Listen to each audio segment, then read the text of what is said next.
Alright. I was thinking about this, and, well, I didn't do it for most of this, but why do people overcomplicate so many things? You know? Like,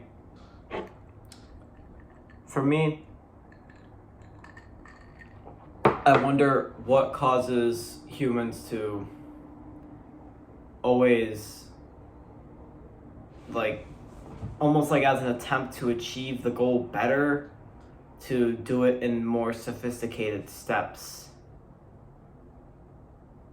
Like, this is basing off the assumption that people do harder things in more sophisticated ways in order to seem more intelligent or higher up. Does that make sense? So,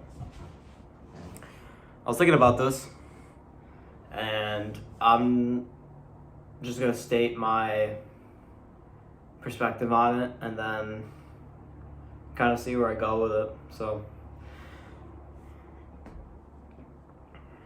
first things first. The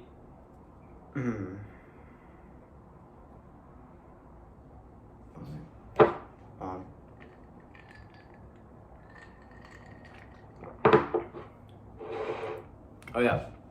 So people, just even when they're trying to accomplish a simple task, they often, like, they strive to overcomplicate it, and most of the time, I think, actually from what I just gathered in my brain here, I think a possible theory is that having a more sophisticated solution to something makes you feel smarter, so it sends like a dopamine signal to your brain. Like this is from, like, I guess, a neurological perspective.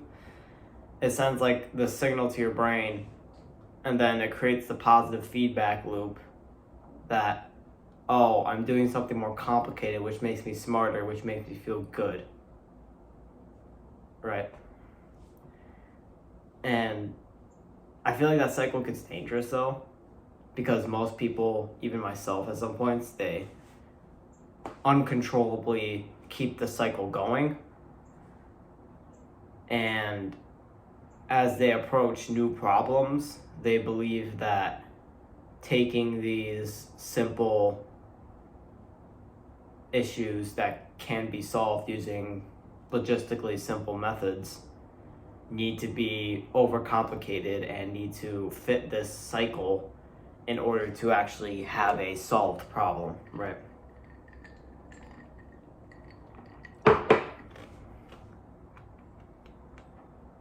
And that interests me because it shows how when these people are taking these issues and deriving them to a higher level to establish this almost egotistical level of feeling, it makes me question how many processes could be shortened or even rather instantaneously be solved instead of having continuously cycle through this higher level of threshold and pain in order to make yourself feel better in the short term.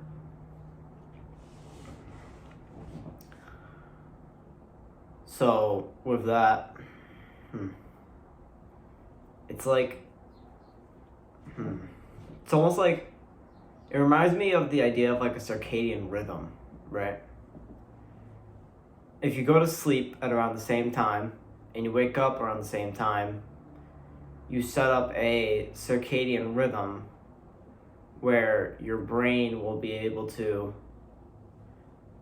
fall into like natural REM and non-REM sleep cycles, so that you can get a deeper, more restful sleep and then wake up better. But I feel like what this process is doing is it's causing people to take It's causing people to try and take these NREM and REM cycles of sleep, except obviously in like more of a general example, and they take it to an extent where they try to modify their own sleep while they're sleeping in hopes of getting better. So it doesn't really make sense as of where could we go instead if this doesn't work. Because like, if that method doesn't work and it continuously doesn't work, can't we just go outside of those physical means and apply them somewhere else? Like, do we have to be sleeping in order to fix our sleeping, right? So, I don't know. I felt like that was pretty important to mention because a lot of people happen to take these levels and modify them to the point of inconclusive, incomprehensible, like garbage that they try to speak or sell to other people.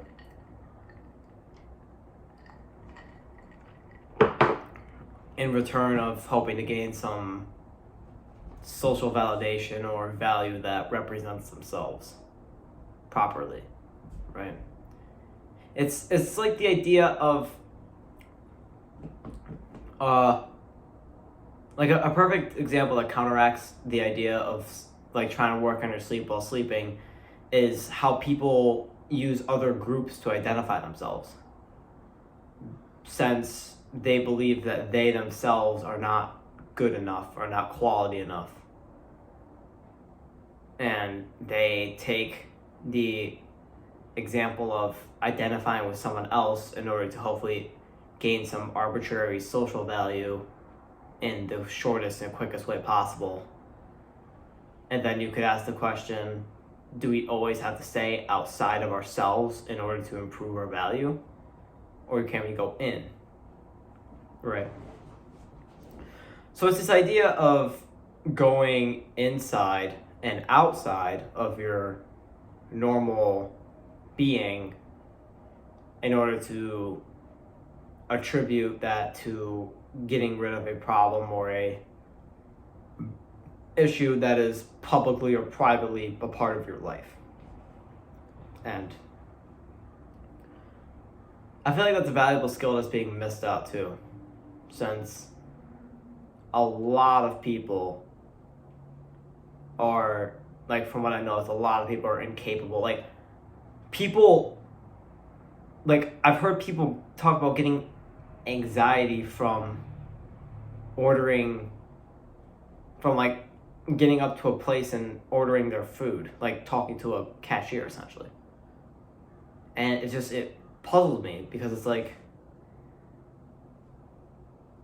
when you, like, you'd rather order it online. Like, this is what they're saying, they'd rather order it online than, like, go in and talk to these people. And it's like, they chose to attribute their problem to something that's unsolvable and take the solution of using their phone to order their food instead of taking that time to put themselves in the scenario so they could get used to it better and try to talk with the person, right? Like, even if they are, the problem is that, I think, now that I bring this up, is that people are they think they have to be too qualified in order to be able to do something, right? I struggle with this sometimes too. Definitely for me, like, this anxiety comes up, especially when, like, trying to talk to women. I don't know exactly why.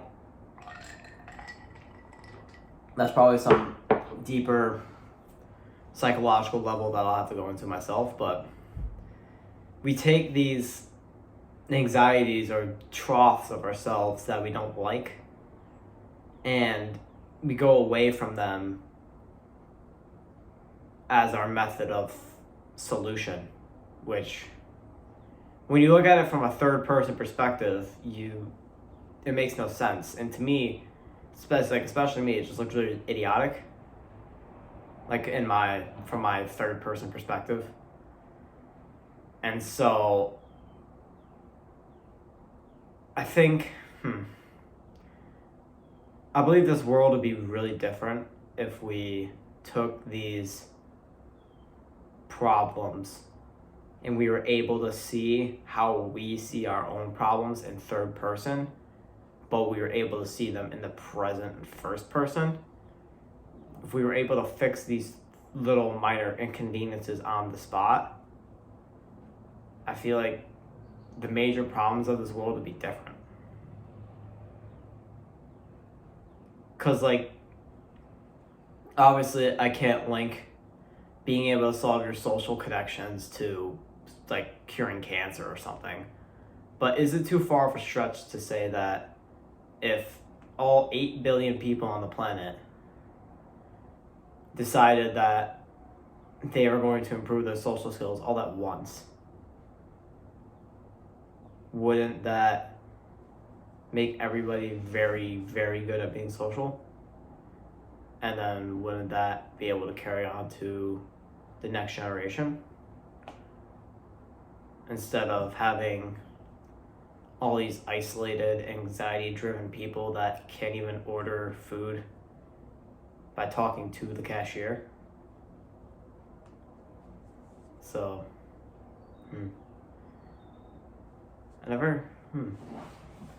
that's genuinely very interesting. I never thought about that. It's just how,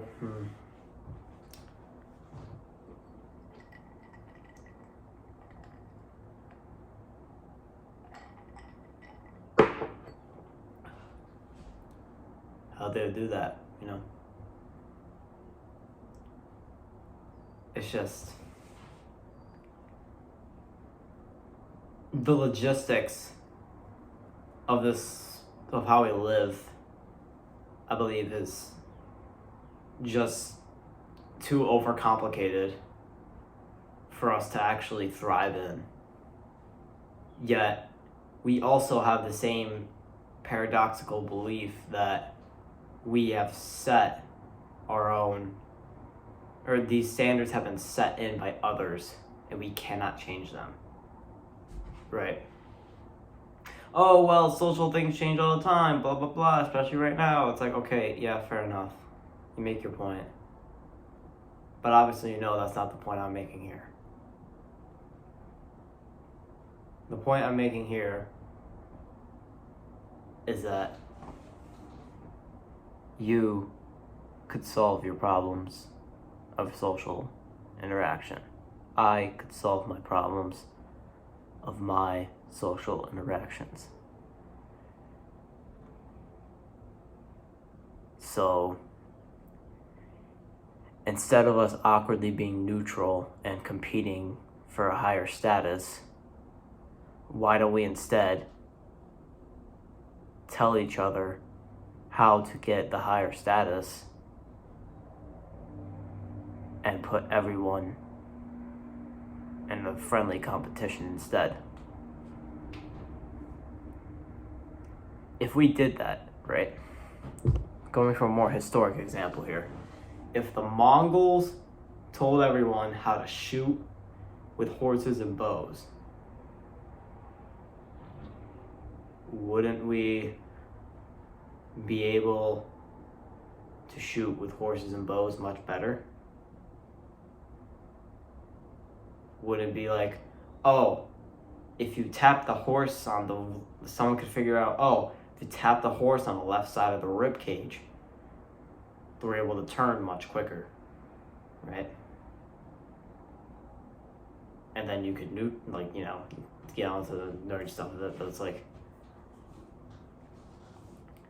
if we had that type of competition instead, how much further could and should the development of humans be able to accomplish? Because we're now in a state of hyper competitiveness and hyper speed, but it's clear that our competitiveness is all wrong. Right? It's clear that making enemies is just a waste of your time. That's a clear statement. And I just find that really intriguing as of the ways we could fix ourselves that we just aren't doing, nor are we proving, but we know that are true and, like, I guess right even.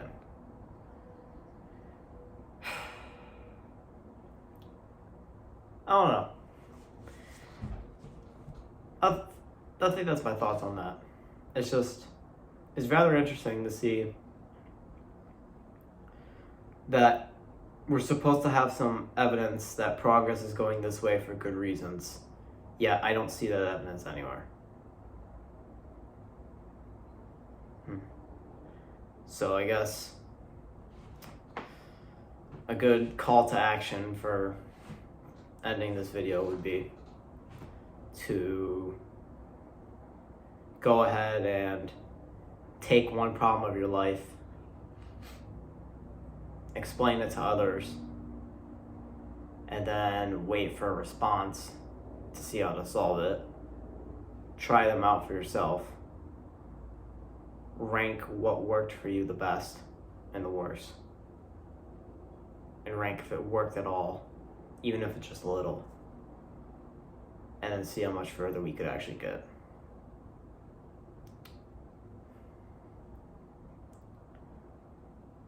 Don't overcomplicate things. See you in the next one.